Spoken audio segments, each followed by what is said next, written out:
Hi everyone, Paul Sonnevold here, host of this podcast and co-founder here at Merchant Spring. Now, before we're going to jump in today's session, I want to quickly share something that we're really excited about here at Merchant Spring.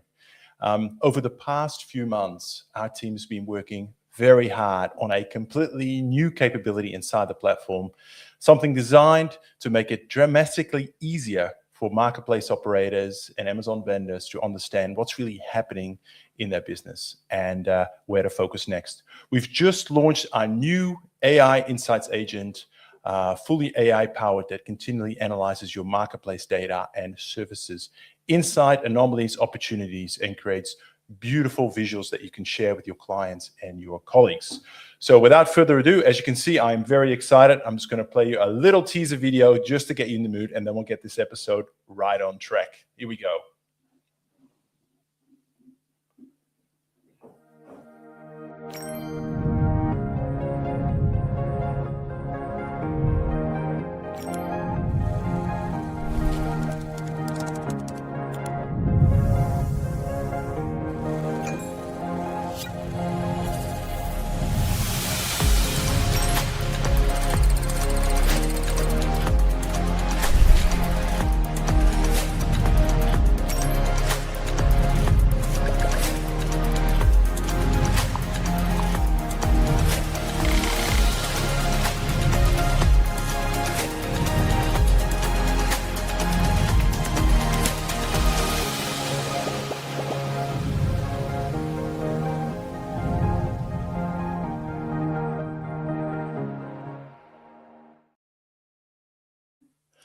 All right, as you can see, just making that video was actually a lot of fun. So thank you for bearing with me there.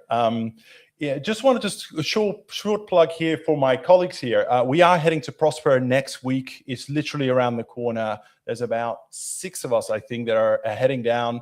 If you do find yourself in North America, in Vegas next week, between March the 10th and 12th, please come and see us, say hello. We're going to be at booth 334, and we show you the AI Insight Agent live and see all the things it can do. All right, I have taken up way too much time of everyone, so let's really get along with this episode. Just want to say welcome, everyone. Again, thank you for joining us. Now, let me switch to today's conversation. Today's conversation is really about something that really, in my view, separates the average Amazon vendors from exceptional ones, and that really is relationships. Specifically, how you build strong, effective relationships on the Amazon vendor side, who the key people actually are within Amazon, and how you move beyond purely like this transactional way of working. To help me unpack this, I am joined by Travis Chappell. He is the head of vendor services at VentureForge. Travis works closely with large brands to bring commercial clarity to their Amazon vendor operations, really drawing on deep experience across vendor services, buying, brand management roles tied directly to Amazon. Within the context of vendor relationships, we'll also spend some time on AVS, or Amazon Vendor Services, what role it should play, when it's worth the investment, big question there, and how to manage it properly, and of course, how to get real ROI from what is often a very significant spend. So lots of things to get into there today. But first of all, Travis, it's so good to have you on the show. A warm welcome to you. Thanks very much, Paul. Good to be back. And yeah, looking forward to be talking about some vendor topics today. First, got to say, massive congrats to you and the team on the AI agents. Really slick video, ever made it. Proper deserves a raise. So big kudos to you and the team. Looking forward to using it. Yeah, I wish I could claim much credit for the video, but I think, well, actually, as our regular audience will know, my design and graphic skills hit the limit a long time ago.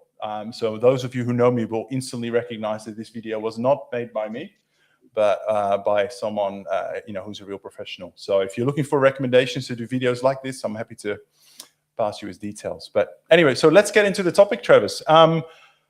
You've been in this game a long time, so why don't we start with a genuine question around what does a strong vendor relationships actually look like, right? We all talk about, we want deeper, better relationships, like hard to say no to it, but how do you know whether you've got one or not. Or when you look at your clients, like, yes, they've got a strong relationship with Amazon versus now these guys want to, but actually it's just transactional.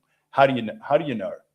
Yeah, no, thanks. So I think for context for the audience, in all honesty, so I'm ex-vendor services, did my career and my stint at Amazon UK at the head office. I was in the beauty team, so got some pretty good clarity on how to build those relationships. So essentially, I think the relationships are mainly focused on transparency, honesty, trust. I know those are quite buzzy and key sort of words that are used and thrown around a lot, but I think proactiveness is also a bit that comes into it.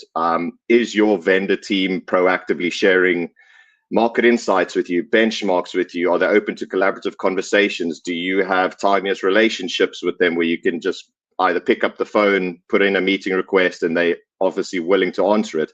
Some people do, some people don't, but I think it's built on mutual outcomes, mutual goals, and obviously that's set right at the beginning of the relationships. Ultimately, it is a commercial relationship end of the day, so if you're not making money, that is going to be under strain. But there are ways and means to set a solid foundation to essentially build that relationship on. That can be through joint business planning, VIP planning, vendor improvement planning, and then, essentially just NPD pipelines, pricing mechanisms, and ultimately what your final goals are as an entire business entity.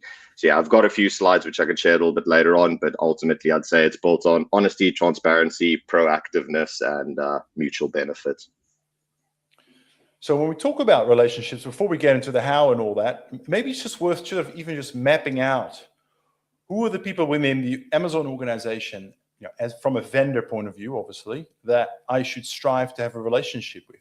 Who are the key people as I'm sort of mapping out, maybe Amazon's internal structure. So I think first and foremost, let's start right at the bottom. Essentially, if you do have access to it and you do pay for it, obviously Amazon's not a charity, as we all know. If you do pay for a brand specialist / AVS, they'll probably be your first frontline point of contact, essentially at the bottom.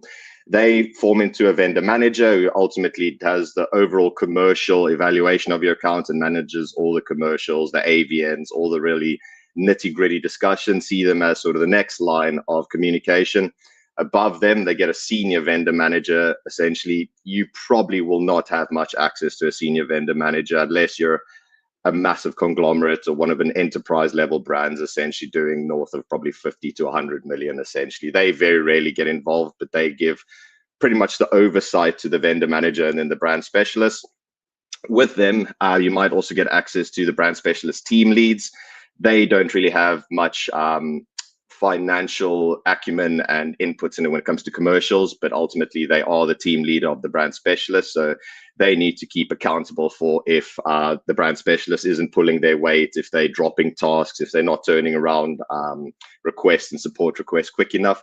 And then ultimately that leads into the category leader. So the category leader is probably the, lack of better words, the big dog of the account, essentially. And again, if you're a big enterprise level brand, genuinely, you can probably put in requests to see them at QBRs. They'll join your QBRs because obviously they know you drive a vast proportion of revenue within the category.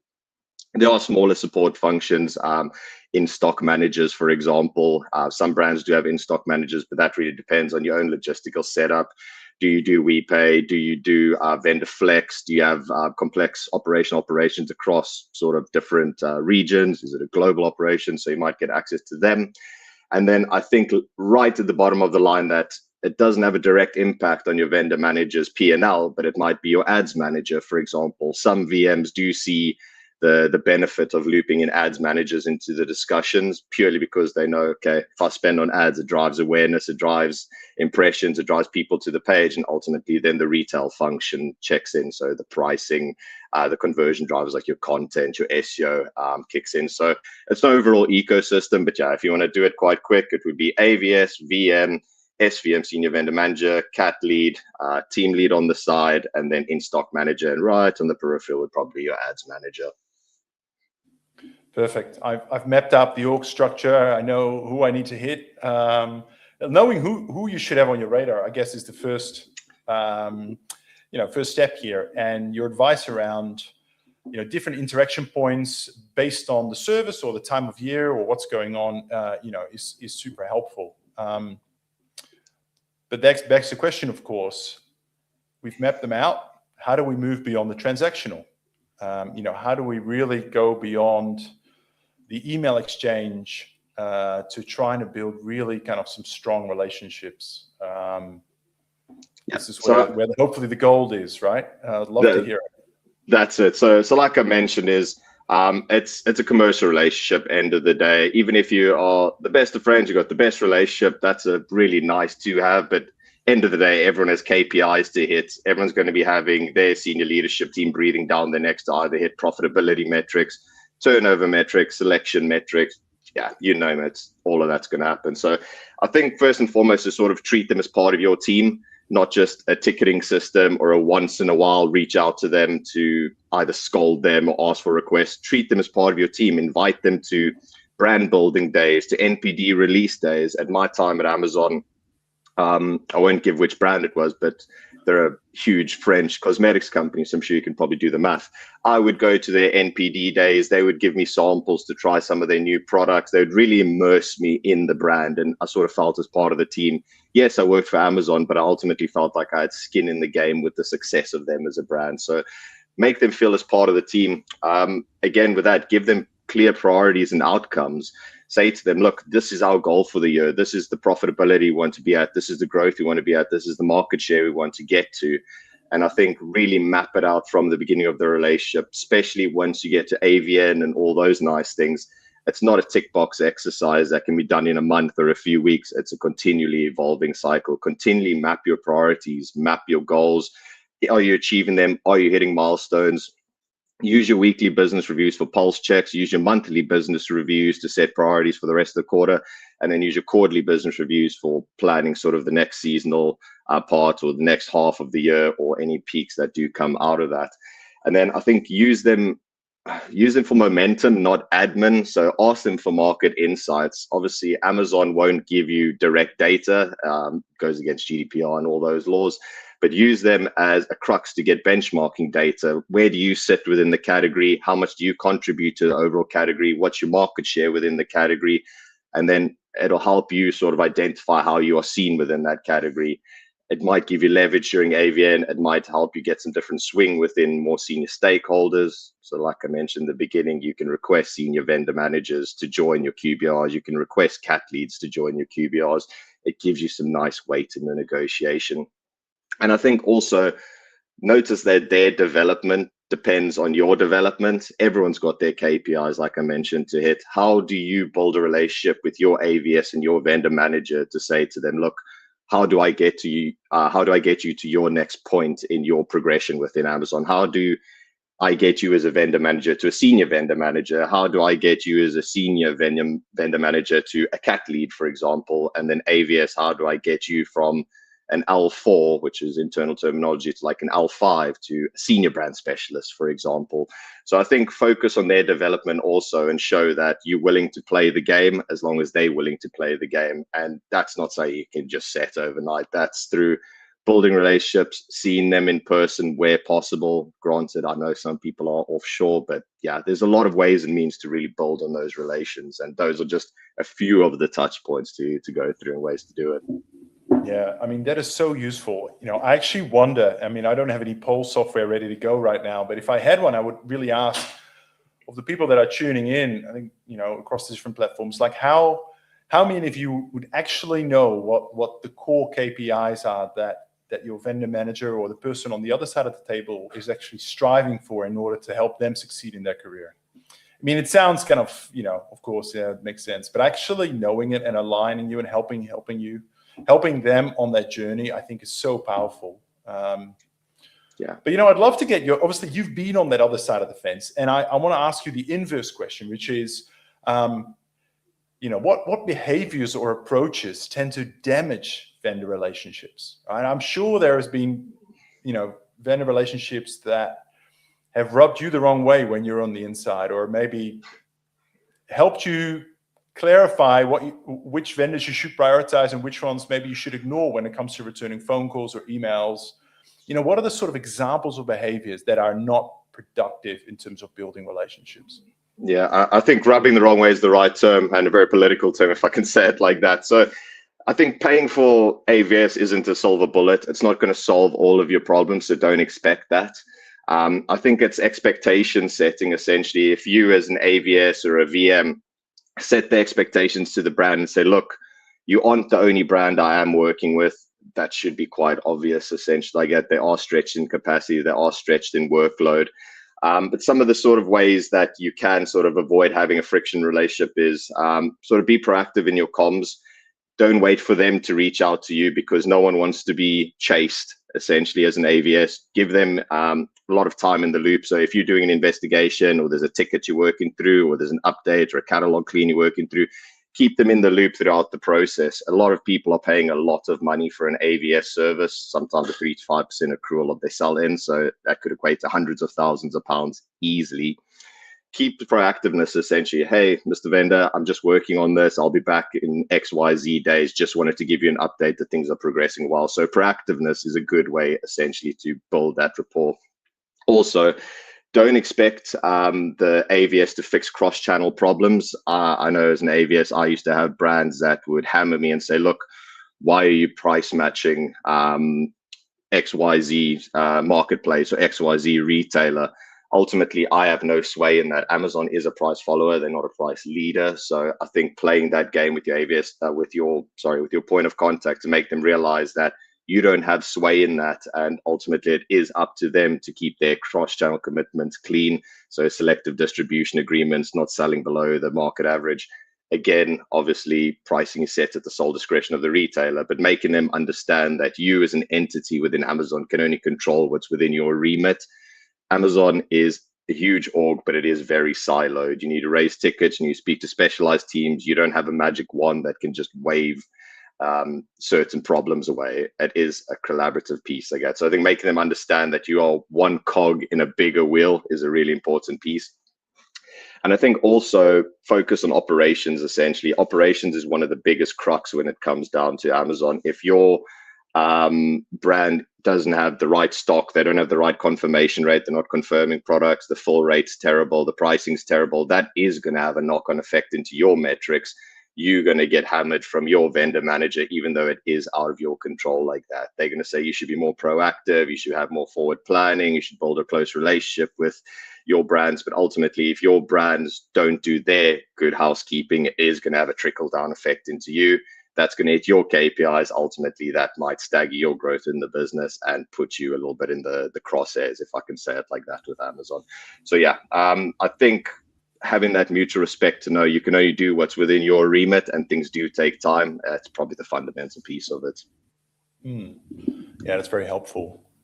How does that play out during commercial negotiations, right? So, because I mean, there's a bit of a role play sometimes that goes on during commercial negotiations, a bit of acting, sometimes throwing out your toys out of the pram. Yeah, the good. How do you balance that? Yeah, how do you balance the maintaining good relationships, but also having some really firm commercial, pointy end, with some pointy ends to it? Like, how do you balance that? No, I think it's a really good question. Obviously, the relationship piece is such a small part of the overall story. I think if you come with data and you can back that data up with a good narrative, that is already about 75% of your problems already gone, because the numbers don't lie.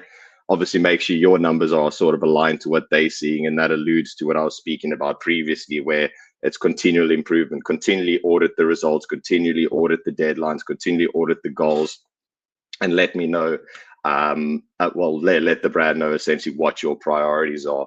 So I think data is first and foremost. Amazon thrives and just loves data. They'll hit you with all the data metrics, and if you don't come armed with equally important data, you're just going to be stuck in the water, and it's going to be like a hey, trust me type sort of scenario, which you never want to be in. So I think first and foremost, have the data there, have the right metrics there. Also focus on the metrics which mean the most to the brands. As an AVS, I get the brand might not care about how many units they sold in the last week. They want to know what their market share has grown in the last quarter, what you plan to do during peak periods, what type of deals you're going to be running, what type of level investment they need to give. All those types of things come with the right data, which means the most to the brand, essentially. I'm not saying all data is irrelevant, but focus on the ones that are going to be the needle movers, the revenues, the sell-ins, the profitability. Back in the day, selection was a massive metric. Amazon wanted to be the one-stop shop for everything. They've started culling a lot of products now because they realize it's not profitable. And I think for the last 4 to 5 years, if not maybe 6, they've really been focusing just on profitability. So yeah, come with the right metrics, come with the right data, and we'll be able to back it up. And it'll allow you to show your teeth a little bit more, essentially. You can be a little bit more bullish on your requests. Let more of the data do the talking rather than just pure emotion. That's it. The numbers never lie. The numbers never lie. Emotions cross over things, and it just gets into a little bit of a firefight, and that's somewhere you never want to be with Amazon. Let the data do the talking. 100%. So you mentioned AVS before, obviously in the broader piece, but I want to sort of zoom in into this particular topic a little bit more. Sure. Because it's expensive and maybe perceived as a shortcut to a great relationship. It's almost like paying for a relationship, I guess, as some vendors may look at that way. So in your view, Travis, how would you characterize AVS within kind of the broader vendor relationship, and specifically within the strategy to build a deeper, beyond transactional relationship? Yeah, no, good question. So AVS is they the grunts of it, if you want to see it like it. They're on the front line. They're the tip of the spear. They're the one getting all the action, all the flack. They're the ones that report into the VM, essentially. So I think building that relationship early on with your AVS is an important piece. I get it. Amazon started offshoring a lot of AVS relationships to the Far East, to Central Europe. So it is a lot harder to see those people in person.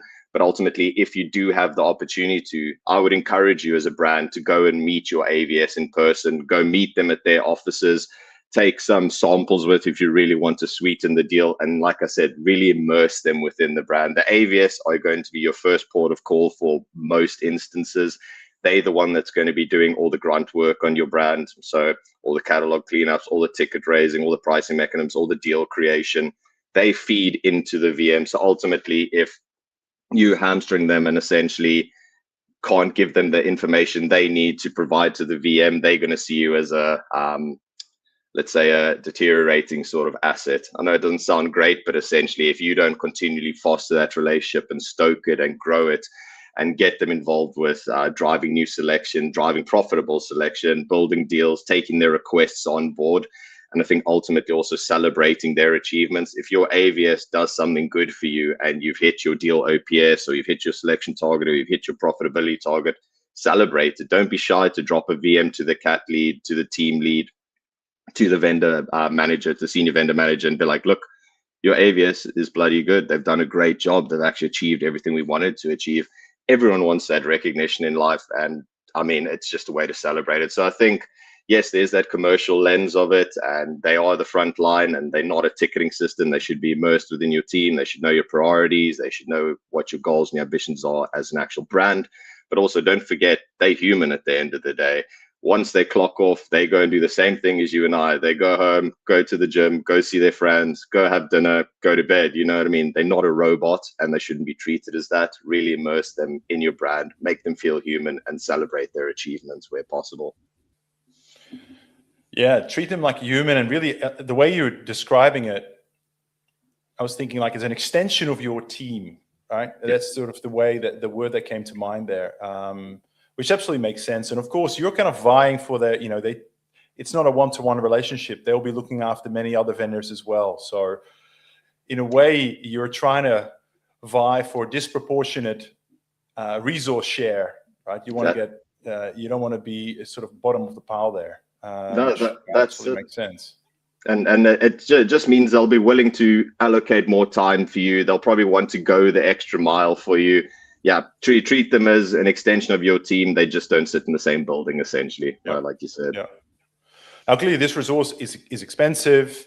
And, when I've discussed this with people in the industry, the answer always comes back to, okay, you have to really, this is an investment. You have, just like any other investment, you really have to manage it, get the ROI and all that. That makes sense. But I want to ask you, Travis, is there any circumstance, maybe, from a theoretical point of view, or that you've encountered where actually it's just not worth the money. Doesn't matter how nice the person is and how many things they do, it's just not worth it. Is there such a scenario? And if something comes close, what would that look like? So it's a good question. I think if it doesn't make sense for you financially, don't agree to it, first and foremost. If you can't afford it as a brand, don't throw it in, because you're going to have that resentment throughout the year, and that's already a bad benchmark on where to grow from. Admittedly, I see a lot of value within AVS. I get even the bad ones are better to deal with than dealing with the ticketing system, if I can say it like that. Yes, you get the shining stars, and if you're lucky enough to get them, excellent. Hold on to them tight, give them good feedback during the satisfaction questionnaires and surveys, all those good things. So try and keep them tight. But ultimately, a bad AVS is better than a pretty mediocre average ticketing system. They've got a lot more mechanisms internally. They've got access to more relevant teams. They've got quicker turnaround time. So if you are a complex operation or a brand that struggles with logistical issues or delivery issues or anything like that, catalog issues, they generally are a lot of a better conduit to get a successful outcome quicker than raising it through tickets, waiting for the ticket to be responded to. That could take days, it could take a few weeks. And also there might be language barriers depending on where the person's based. There might be contextual barriers where the person's based through the ticketing system. So I would say if you can't afford an AVS, don't go for an AVS. Obviously, don't be strong-armed by Amazon into an AVS. Look for ways and means to obviously spread that investment out somewhere else. But if you can afford it and you can build that relationship and it does make financial sense to you, a good AVS is better than an average ticketing system, if I can say it like that. Oh, sorry. An average AVS is better than a good ticketing system. Especially the case log system. Painful at times. Yeah. Actually, to be honest, I've been getting great support lately. But who knows? Hey, well, whatever magic you're working, send it this way. Yeah, there's no secret sauce, unfortunately. I was gonna. I mean, so the takeaway I got from that was really, if you're the more complexity in your business, particularly on the operational side, things going wrong in terms of Amazon, the more you probably benefit from AVS, or you could, at least hypothetically. Yeah, could. Just minor follow-up question: what do you do if you get assigned a person and you just think they're hopeless or not responsive? In other words, you're fully on board with the program. You just want another person. Yeah. How would I go about that? And that sadly does happen. Like you mentioned, bandwidth constraints, geographical constraints, time zone constraints, all of those do have a factor into play. I'd say be brutally honest. Obviously, don't disrespect the person. I hope all the audience and everyone isn't like that, but be honest with them and use it during your AVN. We've got some brands in turn that have unfortunately suffered with a bad AVS, and they keep a shared document of correspondence, timings, actions that haven't been completed, tasks that have never been closed, requests that have never been picked up, because ultimately, end of the day, it is your investment. So when you get to an AVN level, you could pull this up with the vendor manager and say, look, I'm giving you guys hundreds of thousands of pounds, and I might as well just throw it into a well and wish that something will come out of it, because I'd probably get better response, I'd probably get better outcomes. So make sure you keep a track of all your requests internally, any emails that have never been answered to, any requests that have never been picked up, meetings that have just not been put in, no shows on meetings, all of those types of things. Keep it very, very, very honest. And also when you get the satisfaction surveys from Amazon on the AVS service, be honest, give full insights into why you're not happy, give reasons, back it up with data points, back it up with evidence also. And if that still doesn't work, try and get hold of the cat lead or the vendor manager and obviously escalate. Don't go over your vendor manager's head initially like that. Rather speak to them and try and work something out, because ultimately it is their direct report. But if you're still not gaining any traction, don't be afraid to go to the team lead and the cat lead, because ultimately they do have the final decision in it.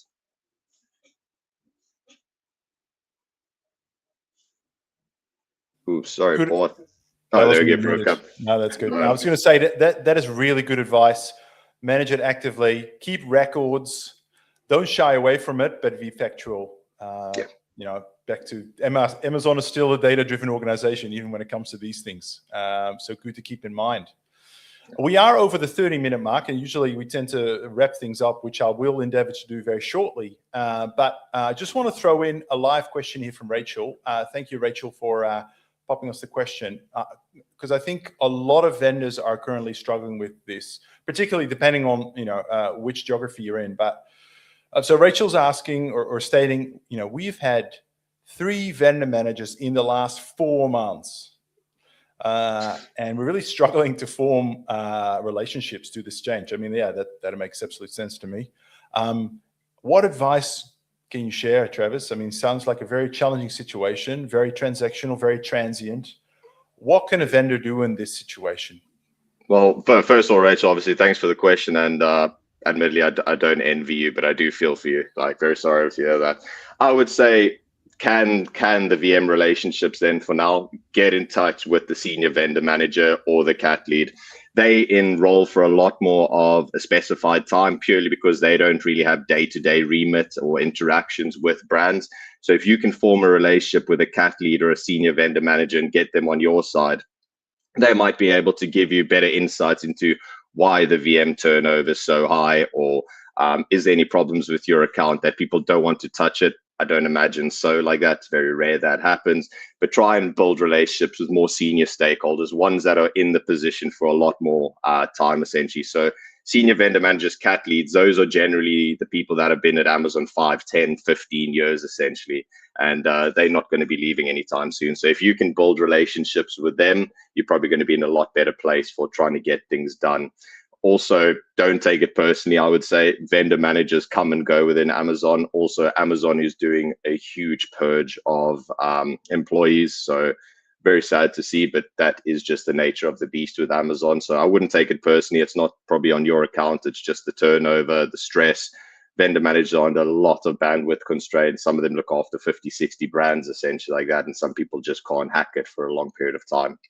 Ultimately, the crux is I'd say try and build relationships with more senior stakeholders, ones that have been there for long, ones that aren't going to be going anywhere, and sort of give these reasons to them and say, look, we want to grow, we want to play the Amazon game, we're willing to invest, we're willing to do all those nice things, but we essentially just can't, and this is the reason why, and we'd like to know why and get a remedied situation. So yeah, try and build the relationship more with senior vendor managers and then the cat leads also. Great advice. Thank you for your question, Rachel. That's fantastic. A really good practical question. I think certainly a lot of vendors would have similar questions to that. So thank you for raising that. And thank you, Travis, for that answer. We do have to wrap up. So Travis, I really want to thank you for joining us today. It's been super practical and a really grounded conversation about how should vendors really think about their relationship with Amazon. We didn't talk about golf trip or corporate box events. Very different type of relationship building, perhaps, than what some of us are used to in sort of more the traditional retail space. But it's been super, super helpful, Travis, and I really appreciate you sharing your experience with us. Now, before we say goodbye and wrap up, is there anywhere you want to direct people if they want to follow your work or follow up with you on some questions or learn a bit more about your work at VentureForge? What's the best way to get in touch? Yeah, thanks a lot, Paul. So firstly, obviously, thanks. Pleasure as always for being here and chatting with you. It's always great to just catch up and obviously speak to the audience. So yeah, if you'd like to connect with me, LinkedIn, just straight Travis Chappell. That's my name there, Travis Chappell, CHAPPELL, or you can reach out to VentureForge at hello@ventureforge.co.uk and just direct your question to me. But ultimately, I'd say LinkedIn is probably the best way to go. And excuse if there is any cringy videos or cringy posts that do come up, because I am a LinkedIn aficionado. So enjoy it, guys. Fantastic. Travis, thanks again for joining us on this episode today. Happy to be here. Thanks a lot. Catch you all later. All right, we'll let Travis go from here. Everyone, thank you so much, especially those who joined us live and asked questions like Rachel. That was really fantastic to have you spend some time with us and engage with us. That's what makes these sessions really, really useful. Now, of course, just a quick reminder that we are about to head to Prosper. So if you are going to be there, please, please, please come and see us. There it is at booth 334. We'll be there most of the week and would love to meet in person. And of course, show us our new Insights agent in action. Thanks again for listening, and I look forward to seeing you again at the next Marketplace Masters. Take care.